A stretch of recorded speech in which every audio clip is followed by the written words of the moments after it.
پامپور قصبہ اور اس کے مسافاتی دیہات کی زمین کشمیر کے باقی علاقوں سے جدا گانا ہے۔ شری نگر سے 12 کلومیٹر جنوب میں واقع یہ مخصوص زمین زعفران کی آماج گاہ ہے، جو دنیا کی قیمتی ترین فصل مانی جاتی ہے۔ یہ کشمیر کی شان ہے، خصوصاً اس پامپور علاقے کی۔ پامپور میں حد نگاہ تک نظر آنے والی پھولوں کی کیاریاں کشمیر کے سرسبز و شاداب کھیتوں کے نظاروں سے بالکل مختلف ہیں۔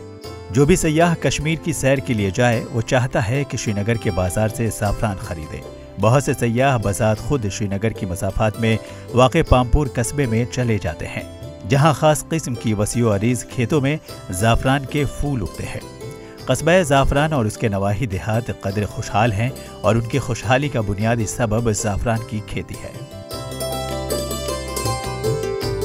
زعفران کشمیر کی ثقافت کا حصہ ہے۔ کشمیر کا مشہور پکوان وزوان اور مرغوب و مشروب قہوہ زعفران کے بغیر نامکمل ہے، لیکن گزشتہ چند دہائیوں سے زعفران کی کاشت نت نئے چیلنجز کا سامنا کر رہی ہے۔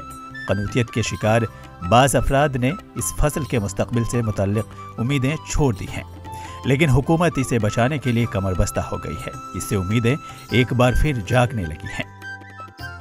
اگر ہم آج سے 10 یا 20 سال پہلے کی بات کریں گے تو اتنی مقدار ہوتی تھی زعفران کی کہ یہ علاقہ بالکل خوشحال نظر آتا، لیکن بدقسمتی سے چند دہائیوں سے اس کی کاشت میں کمی ہو رہی ہے۔ کشمیر میں زعفران کی تجارت کی جاتی ہے۔ کروسین، پائکرو کروسین اور سفرنول جیسے اجزاء کی موجودگی اسے دواساز کمپنیوں کے لیے اہم بناتی ہے۔ دواسازی کے علاوہ بیش قیمتی عطروں کی تیاری، رنگ سازی اور کاسمیٹک کی صنعتوں میں بھی زعفران کی کھپت ہے۔ مذہبی رسومات میں بھی اس کا استعمال بڑے پیمانے پر کیا جاتا ہے۔ زعفران کاشت کی اپنی ہی نزاکت ہے۔ کم و بیش 1,70,000 پھول چن کر 1 کلوگرام زعفران حاصل کیا جا سکتا ہے۔ گزشتہ کئی دہائیوں سے زعفران کی کاشت کو کئی مشکل حالات کا سامنا کرنا پڑا ہے، تاہم حکومت کے بروقت اقدامات اور زمینداروں کی محنت سے ابھی تک اس فصل کا مستقبل محفوظ ہے۔ سال 2020 اس لحاظ سے بھی اہم ہے کیونکہ پہلی بار زعفران کو جغرافیکل انڈیکیشن یا GI ٹیگ ملا ہے۔ اس ٹیگ سے کشمیری زعفران کو عالمی بازار میں اسپین، اٹلی اور ایران کے حریفوں سے مقابلہ کرنا آسان ہوگا۔ Finally, Almighty has blessed us. جو ہماری ساری گورنمنٹ کی کوشش تھی کہ we wanted that we should have a GI, it was awarded. GI سے سب سے زیادہ پہلے ایک آئیڈینٹی سیفران کی ملتی ہے کہ that it is native of Kashmir. Number 1 وہ یوز کرنے سے، نمبر 2 ایک برانڈ ملتا ہے، اس کے بعد ایک لوگو ملتا ہے، اور سب سے زیادہ امپورٹنٹ کوالٹی ایشورنس جو بائر کو چاہیے all across the globe. GI tag عین اسی وقت ملا ہے جب قومی زعفران مشن بھی تکمیل کے مراحل میں ہے۔ یہ مشن حکومت ہند نے 2010 میں شروع کیا تھا تاکہ زعفران کی کاشت کو جدید سائنسی بنیادوں پر استوار کیا جا سکے۔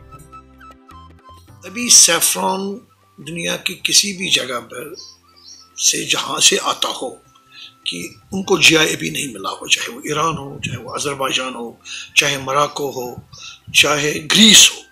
These are the major producing countries جہاں سے سیفران آتا ہے، ابھی GI انہوں نے نہیں کیا۔ لیکن ہمارا سیفران جو ٹیمپریٹ ریجن سے آ جاتا ہے، this is always considered to be the best۔ قومی مشن کے دائرے میں 3,700 ہیکٹیئر اراضی لائی جا چکی ہے جس پر زعفران کاشت ہو رہا ہے۔ سال 2018 میں 5 سے 6 ٹن کی فصل حاصل ہوئی ہے اور اس کے اگلے سال اس سے 3 گنا زیادہ فصل حاصل ہوئی۔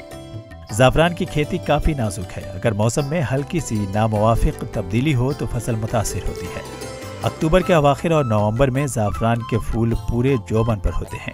پھولوں کا برجستہ کھلنا اس بات پر منحصر ہوتا ہے کہ ستمبر کے پہلے ہفتے میں زعفران کے بیجوں کو پانی نے سیراب کیا یا نہیں۔